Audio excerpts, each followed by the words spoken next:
Today we are going to start our long-term project. So before we do that, the title of today's is cinquains, and a cinquain is a type of poem that they talk about in your ELA class.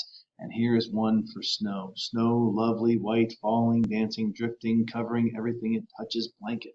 I'm going to show you how to do those today for each one of our stuff, and then we are going to prep, and I'm going to talk about the project, and tomorrow we're going to do our first two parts of it. You may have wind or solar done today. So don't forget, attendance quiz. We're going to do the new project.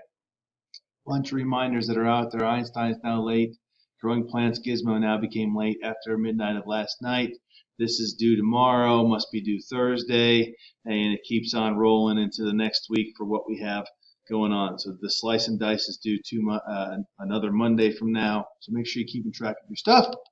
And today we're going to talk about solar panels, and they're in places you don't even realize that they are. So if you weren't looking at it, you wouldn't realize that each one of these pedals had a solar panel on it. They actually have in a lot of colleges now, they have solar panels, and you can go and charge your laptop as you sit down on the bench that's underneath it and all of that. I thought that'd be cool to have here at the school, and we're working on stuff like that. So our job today is to get the project prepped. Make sure you watch Mr. Alexander's announcements, and then go and do the attendance quiz and get your project prepped. I'm going to talk all about this project. It's actually a very large grade and spread out over the next 3 weeks.